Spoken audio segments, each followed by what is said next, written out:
It's your money that pays to secure Governor Christie. How's it spent on a state-issued American Express card? The governor doesn't want to tell, saying that would jeopardize his safety. But that's not what he told the Cub Scout. And now the judge in the case might do something the governor doesn't want. Brenda Flanagan reports. My name is Charlie Tataglia. Be advised, what you're about to watch is either a security breach or a totally sweet YouTube moment at Governor Christie's town hall in Hasbrook Heights. How many bodyguards do you have?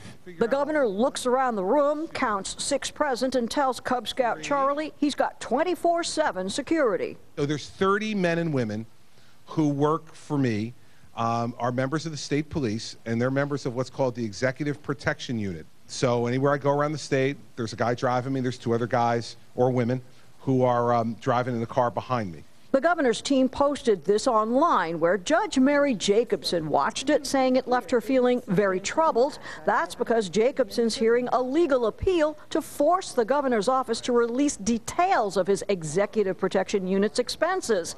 Since Christie took office in 2010, the EPU's racked up almost $1 million in expenses, and those expenses jumped when the governor started campaigning out of state, always accompanied by his security detail.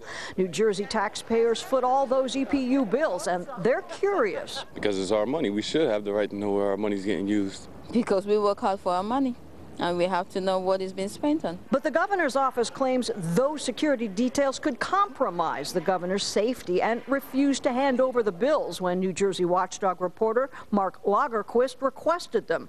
Lagerquist appealed to Judge Jacobson. Nearly $1 million of that is charged to American Express cards. It's not really accounted for. We don't know what the money goes for. All we know is it's a large sum. There's a good question in terms of how the money is spent, whether it's spent legitimately or not.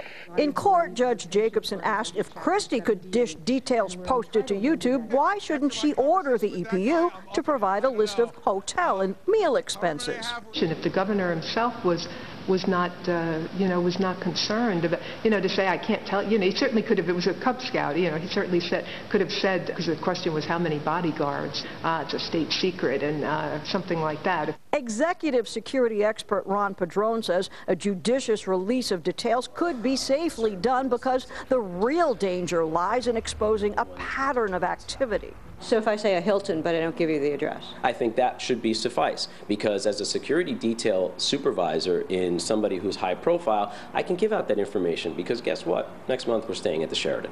Governor Christie weighed in yesterday, noting, I think if anybody objectively thinks that by answering a question from a Cub Scout who wants to be a bodyguard someday, that I had 3 people with me that day, that somehow that gives out the kind of information that others want to be given out about the nature, volume, and character of my security, then they're being a little bit naive. The judge apparently remains somewhat skeptical. She wants to interview the head of Christie's security detail privately before she makes a decision. In Newark, I'm Brenda Flanagan, NJTV News.